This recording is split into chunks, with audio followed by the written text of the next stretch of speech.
ಇಂದೇ ಡೌನ್ಲೋಡ್ ಮಾಡಿ ಮತ್ತು ನಿಮ್ಮ ನೆಚ್ಚಿನ ಶೋಗಳನ್ನು ಆನಂದಿಸಿ.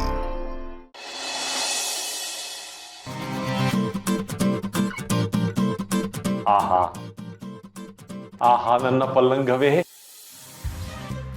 ಎಷ್ಟು ದಿನ ಆಗೋಯ್ತು ನಿನ್ನನ್ನು ನೋಡಿ. ಇಷ್ಟು ದಿವಸ ನಿನ್ನ ಆ ಮೌನೇಶ್ವರಿ ಆವರಿಸ್ಕೊಂಡ್ಬಿಟ್ಟಿದ್ಲು, ಹೋದ್ಲು. ಈಗ ಇನ್ನು ಮುಂದೆ ನನಗೆ ನೀನು, ನಿನಗೆ ನಾನು. ಈಗ ಮಲ್ಕೊಂಡು ನಿದ್ದೆ ಮಾಡ್ಬಿಟ್ರೆ ಜೀವನ ಸುಖ. ಏನ್ ಕೆಲಸ ಮಾಡ್ತಾ ಇದೀಯೋ ನೀನು? ಯಾವ ಕೆಲಸ ಮಾಡಿದ್ರು ಎಡವಟ್ಟೇನಾ? ಅದು ಯಾವ ನಕ್ಷತ್ರದಲ್ಲಿ ಹುಟ್ಟಿದೆಯೋ ಏನೋಪ್ಪ ನೀನು. ಗೊತ್ತಾಗ್ಲಿಲ್ಲ ಮಹಾಪ್ರಭುಗಳೇ. ಈ ಮನೆಯಲ್ಲಿ ಕಷ್ಟಗಳೆಲ್ಲ ಗಾಳಿಗೆ ತೂರ್ ಹೋಗಿ ಯಾವಾಗ್ಲೂ ಸುಖ ಸಂತೋಷ ನೆಲೆಸಿರ್ಬೇಕು ಅಂತ ಆಸೆ ಪಡೋ ಜೀವ ಇದೆ.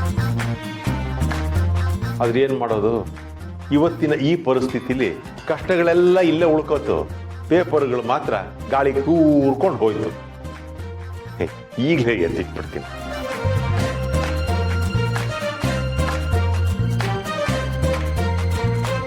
ಅಯ್ಯಯ್ಯೋ, ಇನ್ನು ಬಗ್ಗದ್ರ ಸೊಂಟ ಬಿದ್ದು ಹೋಗುತ್ತಷ್ಟೆ. ಅದೊಂದು ಪೇಪರ್ ತಾನೆ ಗೂಡಿಸೋವಾಗಿ ಎತ್ಕೊಂಡ್ರಾಯ್ತು. ಅದಿರ್ಲಿ ದತ್ತ ಮಹಾಪ್ರಭುಗಳೇ, ನೀವೇನು ಇವತ್ತು ಇದ್ದಕ್ಕಿದ್ದ ಹಾಗೆ ನನ್ನ ಅಂತಃಪುರದವರೆಗೂ ಪಾದ ಬೆಳೆಸ್ಬಿಟ್ಟಿದ್ದೀರಿ. ನನ್ನ ಜೊತೆ ಈ ಪಲ್ಲಂಗದ ಮೇಲೆ ಮಲ್ಕೋತೀರಾ? ಕತೆ ಹೇಳೋರ್ ಜೊತೆನಲ್ಲಿ ಕತೆ ಕೇಳೋರ್ ಜೊತೆನಲ್ಲಿ ಮಲ್ಕೋಬಹುದೇ ಹೊರತು ನಿನ್ನಂಥ ಕತೆಗಳ ಜೊತೆನಲ್ಲಿ ಮಲ್ಗೋ ಅಭ್ಯಾಸ ನನಗಿಲ್ಲ. ಇರಬಹುದು, ನಾನು ಕತ್ತೇನೆ ಇರಬಹುದು. ಆದ್ರೆ ಈ ಮನೆಗೋಸ್ಕರ ಬಹಳ ನಿಯತ್ತಿಂದ ಇರೋ ಕತ್ತೆ. ನೋಡೋ, ನನಗೆ ಆ ಗುಪ್ತಗಾಮಿನಿ ಬರೆದಿರೋ ಚಿತ್ರಗಳನ್ನೆಲ್ಲ ನೋಡಬೇಕು ಅಂತ ಅನ್ನಿಸ್ತು, ಅದಕ್ಕೋಸ್ಕರ ಬಂದೆ ಅಷ್ಟೆ. ಕೊಡೋದಲ್ಲ, ಕೊಡೋ.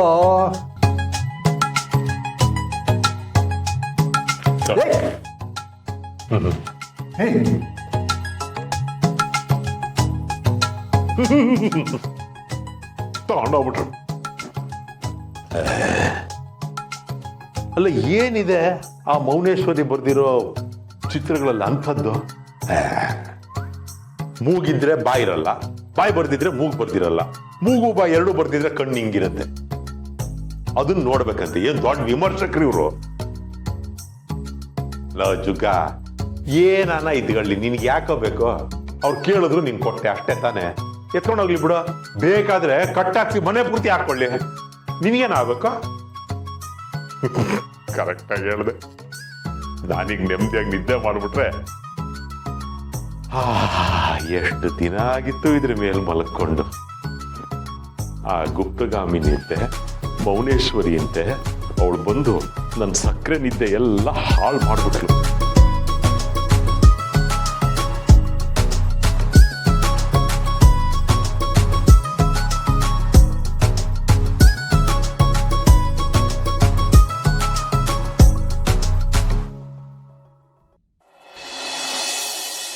ಗುಪ್ತಗಾಮಿನಿ, ಗುಪ್ತಗಾಮಿನಿ.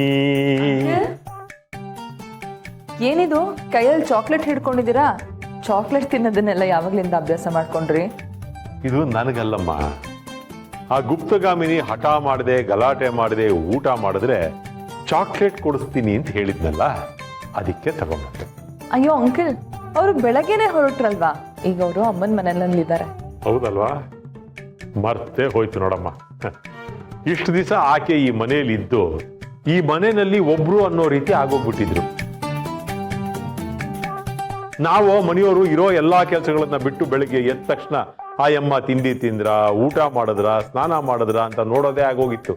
ಏನಾದ್ರೂ ಒಂದು ಕಾರಣ ಹೇಳ್ಕೊಂಡು ಅವ್ರನ್ನ ಮಾತಾಡಿಸ್ತಾ ಇರ್ತಿದ್ವಿ. ಅವ್ರಿದ್ದಾಗ ನಾವೆಲ್ಲರೂ ಒಂದಲ್ಲ ಒಂದ್ ಕಾರಣಕ್ಕೆ ಅವ್ರನ್ನ ಮಾತಾಡಿಸ್ತಿದ್ವಿ. ಅವ್ರಿದ್ದಷ್ಟು ದಿನ ನಮ್ಮ ಕಷ್ಟಗಳನ್ನೆಲ್ಲ ನಾವು ಮರ್ತ್ಬಿಟ್ಟಿದ್ವಿ. ಪಾಪ ಅಲ್ವಾ ಅವರು? ಅವ್ರದಂತೂ ಒಂದ್ ಮಗುವಿನ ಮನ್ಸು. ನನಗಂತೂ ಇಷ್ಟು ದಿನ ಒಂದ್ ಮಗುನ್ ನೋಡ್ಕೊಳ್ತಿದ್ವೇನೋ ಅಂತ ಅನ್ನಿಸ್ಬಿಟ್ಟಿತ್ತು.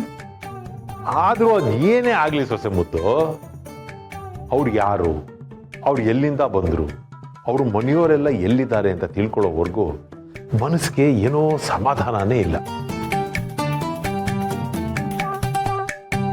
ಅಲ್ಲ, ಯಾವಾಗಲೂ ನೋಡಿದ ವ್ಯಕ್ತಿಯ ಮುಖವನ್ನ ನೆನಪಿಟ್ಕೊಂಡು ಚಿತ್ರ ಬಿಡಿಸ್ತಾರೆ, ಹಾಡನ್ನ ಗುನುಗ್ತಾರೆ.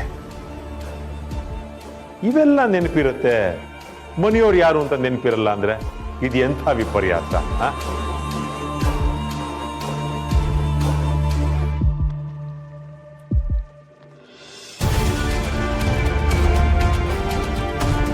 ಯಾರಿದು? ಮಾಧವ. ನಿಜ, ಅವಳು ಯಾಕೆ ಹೀಗೆಲ್ಲ ನಡ್ಕೋತಿದ್ದಾಳೆ? ಅವಳು ಹಿನ್ನೆಲೆ ಏನಿರ್ಬೋದು? ಈಗ ಅವಳು ತುಳಸಿ ಮನೆಗೆ ಹೋಗಿದ್ದಾಳೆ, ಅಲ್ಲಿ ಹೇಗಿರ್ತಾಳೋ ಏನೋ. ಇಲ್ಲ, ಆದಷ್ಟು ಬೇಗ ಅವಳ ಬಗ್ಗೆ ಎಲ್ಲ ತಿಳ್ಕೋಬೇಕು.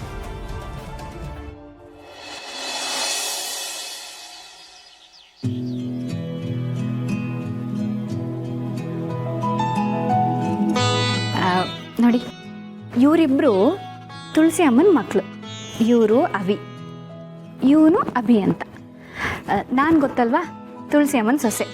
ನನ್ನ ಹೆಸರು ಪೂರ್ಣಿ, ನೆನಪಿದೆ ಅಲ್ವಾ? ಇವಳು ದೀಪಿಕಾ, ನನ್ನ ತಂಗಿ. ಅಭಿ ಹೆಂಡತಿ.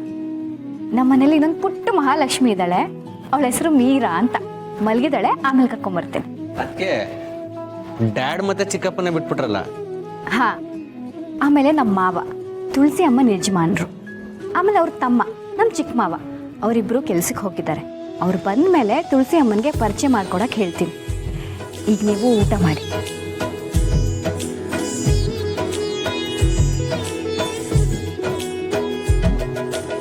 ದೀಪಿಕಾ, ಅವ್ರು ಎಷ್ಟು ಚೆನ್ನಾಗಿ ಹಾಡು ಹೇಳ್ತಾರೆ ಗೊತ್ತಾ? ನೀನು ಆಫೀಸಿಗೆ ಬಂದು ಕೂಗಾಡ ಬದಲು ಅವ್ರ ಹತ್ರ ಯಾಕೆ ಹಾಡು ಹೇಳಕ್ ಕಲ್ತ್ಕೋಬಾರ್ದು?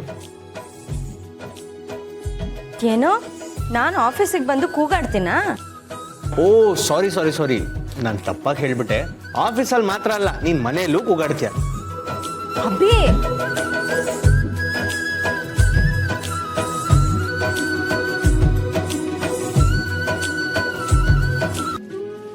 ನೀವು ತುಂಬ ಚೆನ್ನಾಗಿ ಚಿತ್ರ ಬಿಡಿಸ್ತೀರಾ, ತುಂಬ ಚೆನ್ನಾಗಿ ಹಾಡು ಹೇಳ್ತೀರಾ. ಆದರೆ ನೀವು ಯಾಕೆ ಯಾರ ಜೊತೆಲೂ ಮಾತಾಡಲ್ಲ? ಪದೇ ಪದೇ ಅದನ್ನೇ ಕೇಳ್ತಿದ್ರೆ ಅವ್ರು ಏನಂತ ಹೇಳ್ತಾರೆ? ಹೇಗೋ ಅವ್ರ ಬಗ್ಗೆ ಇನ್ಫಾರ್ಮೇಶನ್ ಸಿಕ್ಕಿದ್ದಿಲ್ಲ, ಅವ್ರು ಯಾರು, ಅವ್ರ ಮನೆಯವರು ಎಲ್ಲಿದ್ದಾರೆ ಅಂತ ತಿಳ್ಕೊಬರ್ತೀವಿ. ಆಗ ಎಲ್ಲ ವಿಷಯಗಳು ಗೊತ್ತಾಗತ್ತೆ.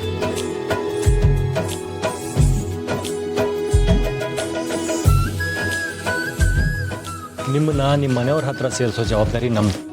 ಆರಾಮಾಗಿರಿ.